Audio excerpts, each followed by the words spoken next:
कहानी शुरू होती है चार दोस्तों से, जिनमें से टाइलर, क्रिस्टन, कॉनरैड और नटाशा है। सभी थ्रिल के दीवाने और एडवेंचर के भूखे हैं। इस बार उन्होंने चुना है एक नई एस्केप रूम एक्सपीरियंस, जहां हर पहेली के पीछे छुपा है मौत का राज। शुरुआत में सब हंस रहे होते हैं। गाइड वाला कहता है आपको सिर्फ 60 मिनट में यहाँ से बाहर निकलना है। इन लोगों को बस इतनी सी बात लगती है, पर किसी को नहीं पता था कि ये सिंपल सा गेम नहीं, एक मौत का गेम है। ब्राइस उनके चेहरे को एक काले कपड़े से ढक देता है और चुपके से वहां से चला जाता है। वे सभी के सभी जैसे ही उस रूम में एंटर होते हैं तो डोर अपने आप ही लॉक्ड हो जाता है। दूसरी तरफ ब्राइस अपने एक रूम में कैमरा के जरिए उन सभी को देख रहा था और लोगों को उस रूम में एक टेप रिकॉर्डर मिलता है, जिसमें एक आदमी बोल रहा था कि जब तुम मेरी रिकॉर्डिंग सुनोगे तब तक मैं मर चुका। लेकिन गेम शुरू करने से पहले मैं तुम्हें कुछ इंस्ट्रक्शन देना चाहता हूँ। मेरा एक बेटा है जो कि इंसान नहीं बल्कि शैतान है। उसने अपने मदर को मार दिया और इसके अलावा वो बहुत सारे लोगों को भी मारा है और मैंने उसे इसी रूम में चैन से बांधा हुआ है और यह कमरा उसी का था जहां पर वह मर्डर किया करता था। और चाहे जो भी हो, लेकिन तुम सभी किसी भी तरह उसे आजाद होने मत देना, क्योंकि वो किसी को नहीं छोड़ता। और जितना जल्दी हो सके तुम सभी इस रूम से बाहर निकल जाओ, वरना बहुत देर हो जाएगी। अब क्योंकि वे सभी एक गेम खेल रहे थे, इसीलिए ये सारी की सारी गेम का ही एक हिस्सा लग रहा था और सभी इसी मजाक में ले जाते हैं। अब सभी वहां पर क्लू और पजल ढूंढना स्टार्ट कर देते हैं कि उन्हें उस टेप रिकॉर्डर वाले, यानी जिसकी बातें यह सभी सुन रहे थे, उन्हें वहां पर उसका बेटा दिखाई देता है जो कि वहीं पर चेन से बंधा हुआ था। उसे देखकर सभी लोग उसे गेम का पार्ट समझकर उस पर हंसने लग जाते हैं कि तभी वहीं पर ब्राइस के एक फ्रेंड को वो रहस्यमय बॉक्स दिखता है और वो बगैर सोचे समझे उस बॉक्स को खोल देता है। लेकिन उस बॉक्स में कुछ भी नहीं था, वो पूरी तरह से खाली था। और जब ब्राइस का फ्रेंड वहां से चला जाता है तब उसी मिस्टीरियस बॉक्स में से एक ब्लैक कलर का साया निकलता है और वो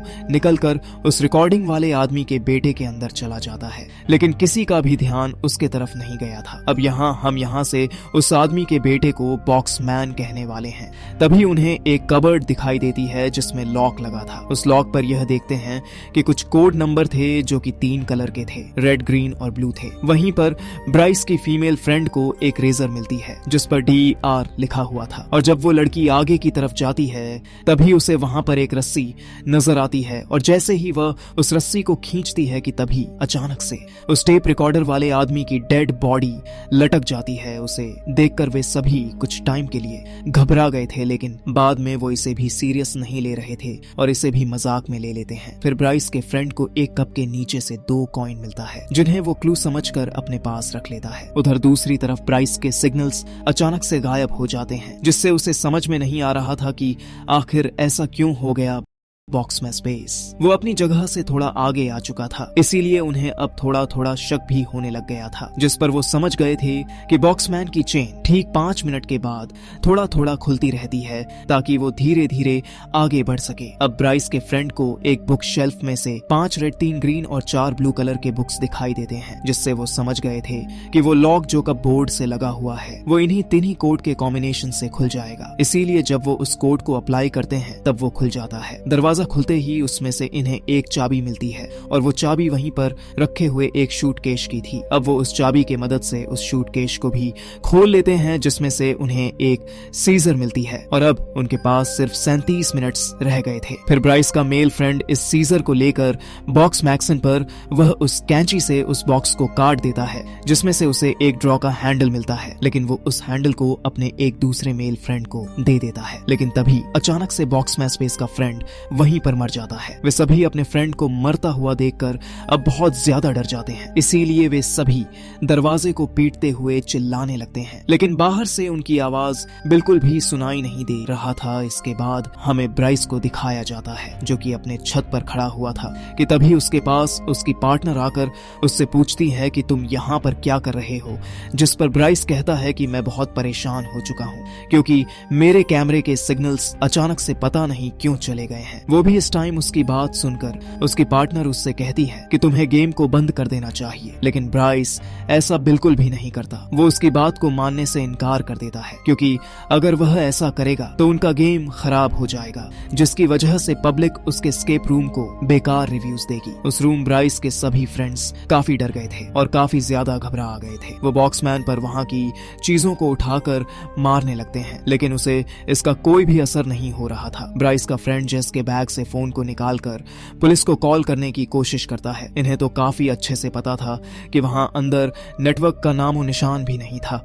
अब जैसे जैसे टाइम खत्म होता जा रहा था, बॉक्स में स्पेस को कंप्लीट करना होगा, वरना हमें यहीं पर इसी के हाथों से मरना पड़ेगा, कि तभी उसकी नजर एक ड्रॉ पर पड़ती है जिसका हैंडल गायब हो चुका था। अब वो उस हैंडल को वहां पर फिट कर देते हैं जो वो उन्हें कार्डबोर्ड से मिला था, और ऐसा करते ही वो ड्रॉ खुल भी जाता है, जिसमें से एक छोटा सा बॉक्स निकलता है। अब उस बॉक्स में उन्होंने 4 कॉइन डालने हैं, तभी उसमें से एक चाबी मिलेगी। अब 2 कॉइन तो उसके पास थे जो कि उन्हें पहले मिले थे, लेकिन अब 2 और कॉइन को ढूंढना होगा, कि तभी उन्हें दीवार पर लगी 2 पेंटिंग्स अजीब लगने लग जाती है। और जब वो दोनों उस पेंटिंग को चेक कर ही रहे थे कि तभी ब्राइस की फीमेल फ्रेंड को लगने लगता है कि उसका वो फ्रेंड जिसे, और अब उन सभी के पास सिर्फ 25 मिनट्स ही रह गए थे, और ब्राइस के फीमेल फ्रेंड के सिर में भी कैंची घुसा देता है, जिसकी वजह से उसकी भी वहीं पर डेथ हो जाती है। उस लड़की को भी मरता हुआ देखकर जेस और उसका फ्रेंड और भी ज्यादा डर जाते हैं और हताश कर चिल्लाने लगते हैं। इसीलिए अब वो दोबारा से गेम में लग जाते हैं। पेंटिंग को गौर से देखने पर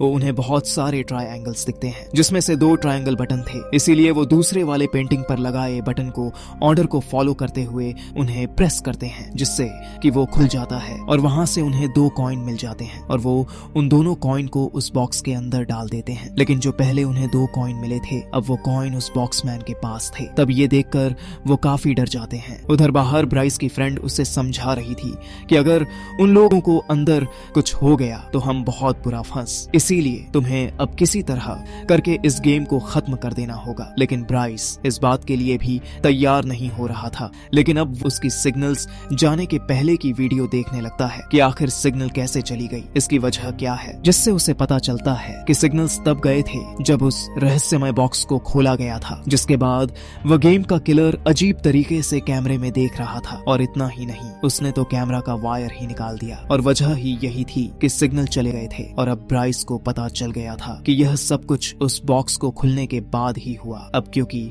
जेस और उसके फ्रेंड के पास बचने का कोई चांस नहीं था, तो जेस का फ्रेंड उससे कहता है कि अब मैं जाऊंगा। बॉक्स मैक्सन के पास जाने लगता है कि तभी उसे नीचे एक कांच का टुकड़ा दिखाई देता है, लेकिन उसे कांच का टुकड़ा उठाने से पहले ही के फ्रेंड पर अटैक कर देता है, जिससे जेस का फ्रेंड काफी बुरी तरह से इंजर्ड हो चुका था, जिसकी वजह से वह बेहोश हो जाता है। अब इसके बाद जेस की तरफ बढ़ने लगता है, लेकिन वो उसे बगैर कुछ कहे उसे अपने हाथ में लिए दोनों को कॉइन को दे देता है। उस कॉइन को लेकर जेस उसी बॉक्स में डाल देती है, जिसके अंदर से उसे एक चाबी मिलती है, और वो उस चाबी से कबर्ड का दूसरा दरवाजा खोल देती है, जिसके अंदर से और एक हुक मिलता है। वो उस हुक को लेकर वहीं पर पड़े एक बॉक्स में डालकर घुमाने लगती है, जिस बॉक्स में से एक होकर बाहर आता है, और उसके हाथ में एक नोट था। जेस देखती है कि उस नोट में यूएन लिखा हुआ था। अब देखा जाए तो मुसीबत काफी बढ़ती जा रही थी, क्योंकि उसके पास अब सिर्फ 10 मिनट्स ही रह गए थे कि तभी हम देखते हैं कि ब्राइस एस्केप रूम का दरवाजा खोलकर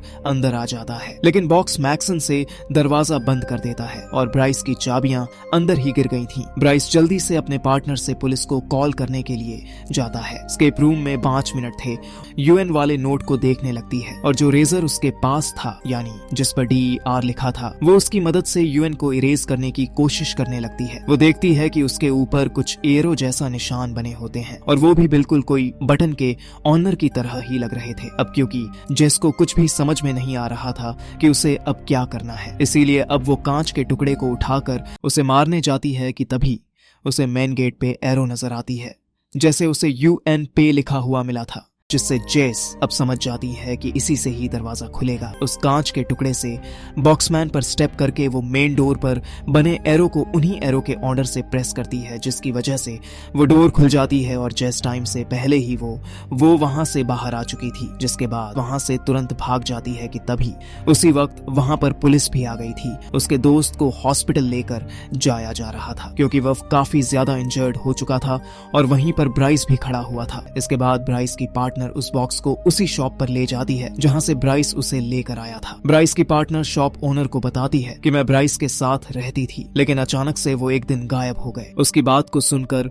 शॉप की ओनर उससे कहती है कि मैंने उसे उस दिन समझाने की कोशिश भी की थी कि यह एक खतरनाक और रहस्यमय बॉक्स है, लेकिन उसने मेरी बात पर यकीन नहीं किया और वह उसे कोई टॉय समझकर ले गया था। तब शॉप की ओनर ब्राइस के पार्टनर से पूछती है कि क्या तुमने इस बॉक्स को खुलते हुए देखा था? तब उसका जवाब हाँ था। तब शॉप की ओनर उससे कहती है कि मतलब वो शैतान अब तुम्हारे पास यानी तुम्हारे पीछे आएगा। इस बात को सुनते ही वह एकदम से डर जाती है और इसी के साथ यह कहानी यहीं पर समाप्त हो जाती है। कभी किसी गेम में एंट्री लेने से पहले सोच लेना कि कहीं वो गेम तुम्हें खेल न जाए। वीडियो पसंद आए तो सब्सक्राइब करना मत भूलना।